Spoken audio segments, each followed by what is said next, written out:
बड़े घमंड में था कुबेर। सोने की लंका जो थी उसके पास, धन से भरपूर राज्य था। आखिर देवताओं से भी अधिक समृद्धि थी उसके पास। ब्रह्मदेव का वंशज जो था स्वयं उनका पौत्र था, यानी पोता। और यह बहुत कम ही लोग जानते होंगे कि कुबेर स्वयं रावण का बड़ा भाई भी था। ब्रह्मा जी के पुत्रों में से एक महर्षि विश्वश्रवा, जिनकी 2 पत्नियां थी। एक ऋषि भारद्वाज की बेटी इलाविदा थी, जिनका पुत्र कुबेर था, और दूसरी पत्नी राक्षस पुत्री केकसी थी, जो राक्षस राज सुमाली की पुत्री थी, जिसका बेटा रावण था। एक तरह से कुबेर और रावण सौतेले भाई थे। रावण की सोने की लंका पहले कुबेर के पास थी। कुबेर लंका का असली अधिकारी था, परंतु रावण से हारने के बाद लंका को भी वह हार चुका था।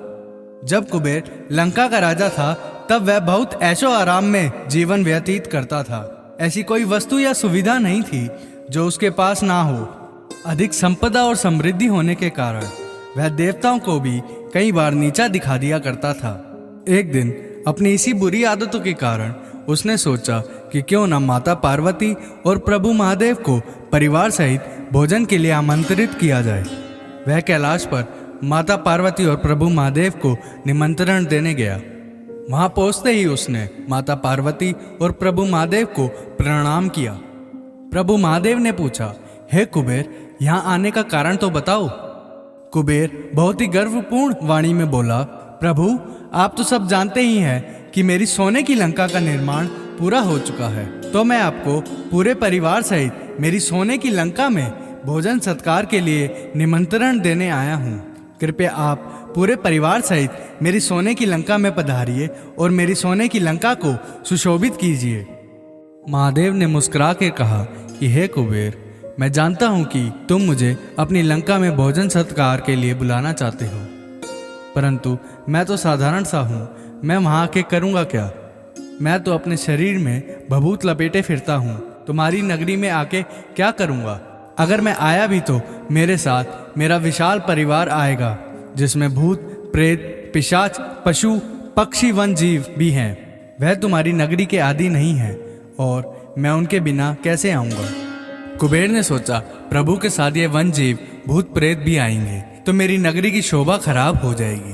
प्रभु ने कहा कि मैं आने में असमर्थ हूँ, तो मैं एक काम करो, मेरे पुत्र गणेश को अपने साथ ले जाओ। उसको भोजन अधिक पसंद है, वह नई जगह भी देख लेगा, और मैंने सुना है कि तुम्हारी सोने की लंका में देखने लायक भी बहुत कुछ है।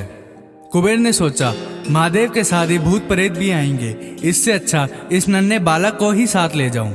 यह बालक क्या ही खाएगा और क्या ही सत्कार करवाएगा। कुबेर ने मन में सोचा कि अच्छा हुआ महादेव ने आने से मना कर दिया। कुबेर ने कहा, मैं केवल नन्हे गणेश को ही अपने साथ अपनी सोने की लंका में सैर तथा भोजन सत्कार के लिए ले जाता हूँ। बालक गणेश उनके साथ चले गए। लंका पहुंचते ही कुबेर ने अपनी धन दौलत और सोने की लंका का प्रदर्शन करना चालू कर दिया था। फिर लंका की सैर करवाने के बाद उसने गणपति को कहा कि गणेश जी, आप विश्राम कीजिए, तब तक मैं भोजन का प्रबंध करता हूँ।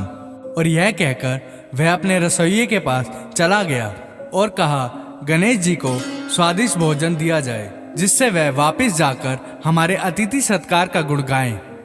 थोड़ी देर बाद वहां तरह तरह का भोजन, स्वादिष्ट मिठाइयाँ और 56 भोग से भी अधिक अद्भुत स्वादिष्ट भोजन प्रस्तुत किया गया, जो गणपति जी ने कभी देखा नहीं था, क्योंकि वह साधारण जीवन जीने वाले माता पिता के बेटे थे। भोजन को देखकर गणपति जी अपनी भूख को रोक नहीं पाए। देखते ही देखते उन्होंने वहां रखे सभी प्रकार के व्यंजन चट कर दिए। पर यह क्या, गणेश जी की भूख तो और बढ़ती ही चली जा रही थी। उन्होंने कुबेर से कहा कि मुझे और भोजन दिया जाए, मेरी भूख अभी खत्म नहीं हुई है। उन्होंने कुबेर को कहा, अगर आप मेरी भूख नहीं मिटा पाए तो मैं यहाँ रखे सभी प्रकार के व्यंजन और बाकी सभी चीज़ें भी खा जाऊँगा। और उन्होंने कहा कि अगर उनकी भूख समाप्त नहीं हुई तो वो उन्हें भी खा जाएंगे, जिसे सुनकर कुबेर जी काफ़ी डर गए। कुबेर ने अपने सभी सेवकों को गणपति जी की भूख मिटाने का आदेश दिया। देखते ही देखते गणपति जी ने पूरे राज्य का भोजन एक ही बार में समाप्त कर दिया। यह सब देखकर कुबेर काफ़ी डर गए और भागे भागे कैलाश पर्वत की ओर निकल पड़े। कुबेर ने भगवान महादेव से सहायता मांगी। उन्होंने कहा, गणपति जी ने मेरे सारे राज्य का भोजन अकेले ही खा लिया है, कृपया कर आप उनकी भूख शांत करने में मेरी मदद करें। इस पर महादेव ने कहा कि बेटे की भूख तो सिर्फ माँ ही मिटा सकती है, इसीलिए आप माँ पार्वती के पास जाएं। कुबेर भागे भागे माँ पार्वती के पास पहुँचे। उन्होंने सारी बात बताई। इस पर माँ पार्वती ने उसे एक खीर से भरा कटोरा दिया और माँ पार्वती ने कहा कि इस खीर को खाकर गणपति जी की भूख शांत हो जाएगी। कुबेर ने तुरंत वो कटोरी ली, अपने पुष्पक विमान में बैठा और तुरंत अपने लंका के लिए निकल पड़ा। वहां पहुंचते ही कुबेर ने सबसे पहले गणपति जी को वह खीर परोसी। गणपति जी ने जैसे ही वो खीर खाई, उनकी भूख अचानक शांत हो गई और वे जान गए कि ये खीर उनकी माँ ने बनाई है। कुबेर को अपनी भूल का एहसास हो चुका था। इसके बाद उन्होंने गणपति जी को सम्मानपूर्वक कैलाश पर्वत पर ले गए और वहां उन्होंने महादेव और माँ पार्वती से क्षमा मांगी और कहा कि मुझे अपनी भूल का एहसास हो चुका है, मैं गणपति जी का सत्कार नहीं कर पाया, मुझे क्षमा करें।